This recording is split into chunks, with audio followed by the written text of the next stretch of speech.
Je pense et je suis presque sûr que j'ai raison si je dis que les Libanais qui vivent la guerre à l'étranger sont beaucoup plus au courant de ce qui est en train de se passer sur place que les gens qui sont en train de vivre la guerre au jour le jour. Parce que moi je compare avec mes parents qui ont vécu la guerre ici. Ils sont tellement en train de la subir tous les jours qu'ils n'ont pas envie en plus d'ouvrir et de regarder 10 chaînes d'infos pour savoir ce qui est en train de se passer dans tout le pays.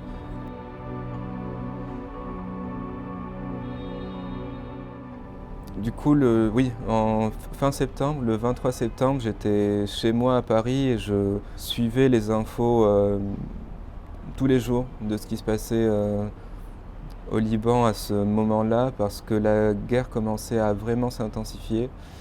Et ce matin-là, je vois sur les infos 2 missiles qui tombent vraiment juste à côté de chez moi. Et j'appelle mes parents et je leur dis, je pense que c'est le moment pour vous de partir. Et ils étaient encore dans le déni. Ils sont tellement attachés à leur maison et à leur terre qu'ils sont prêts à rester jusqu'à la dernière minute. Et donc ils sont partis au travail. Moi, j'étais extrêmement inquiet pour eux parce que je continuais à suivre les infos et je voyais ce qui était en train de vraiment se passer. 2 heures plus tard, ils comprennent et ils prennent la décision de partir vers Beyrouth. Et donc ils ont passé 18 heures pour faire un trajet de 80 km entre Tyr et Beyrouth. Et pendant ces 18 heures-là, j'étais avec eux au téléphone sans cesse. Et à un moment, ils arrivent sur l'autoroute entre Saïda et Beyrouth. Et à ce moment-là, il y avait beaucoup de bombardements devant eux et derrière eux. Et ils m'envoyaient des vidéos en direct. Et ma mère m'a même dit je ne suis pas sûre qu'on va survivre. Je pense beaucoup à toi, fais attention à toi. Et c'était comme si elle me disait adieu. Et moi, j'étais extrêmement frustré d'être aussi loin à ce moment-là. Et à un moment, la communication se coupe complètement. Pendant beaucoup trop longtemps, j'ai eu une montée d'adrénaline, je pense, tellement forte que j'ai perdu connaissance. Parce que pour moi, c'était la fin.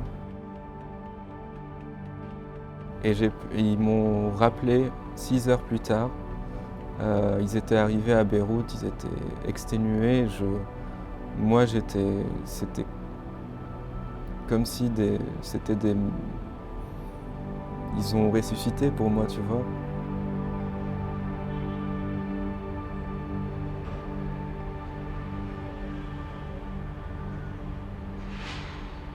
Subir le chaos à distance, c'est une notion horrible parce que ça te pousse et ça t'oblige à vivre une double vie. Il y a clairement un décalage entre des gens qui vivent à Paris ou en Europe qui n'ont jamais vécu de guerre de leur vie et moi qui vis à distance une guerre qui se passe dans mon pays. Ça faisait des semaines que j'entendais parler de ce cessez-le-feu et donc le jour où ça a été annoncé, j'ai pris le premier vol que j'ai trouvé.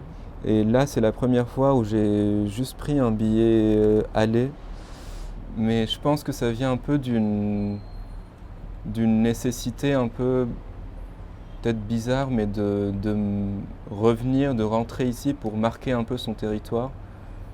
Comme si je sentais que je ne pouvais pas laisser ma maison vide, parce que je sentais que si je la laissais vide, que peut-être qu'il y aurait d'autres gens qui l'occuperaient. Et quand je dis d'autres gens, je pense pas aux Libanais, quoi.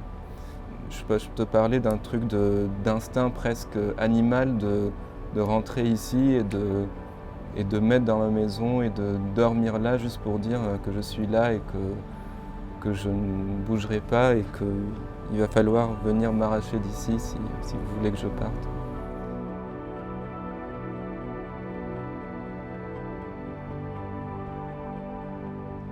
Quand je suis rentré au sud, c'était horrible parce que là-bas, la destruction est vraiment partout.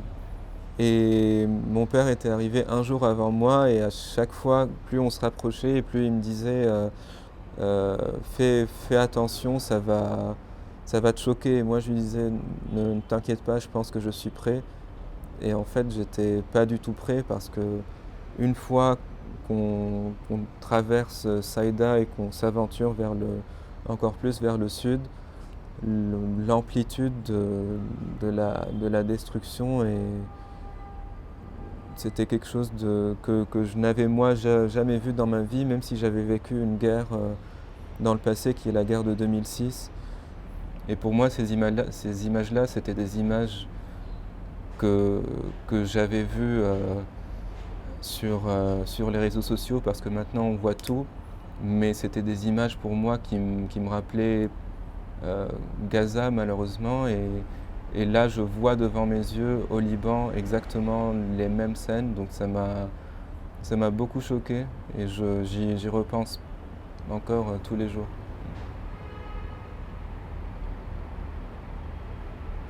Ben en fait, ce que cette guerre a changé, c'est que pour la première fois, j'ai senti que j'allais à un moment ou à un autre rentrer au Liban et vivre ici. J'ai compris combien mon corps et mon esprit et mon cœur étaient attachés à ce pays et combien j'avais vraiment mal physiquement et tout mon cœur battait pour mon pays. Je n'exagère pas, hein, mais j'ai compris qu'à un moment dans ma vie, j'allais rentrer ici et que c'était inévitable.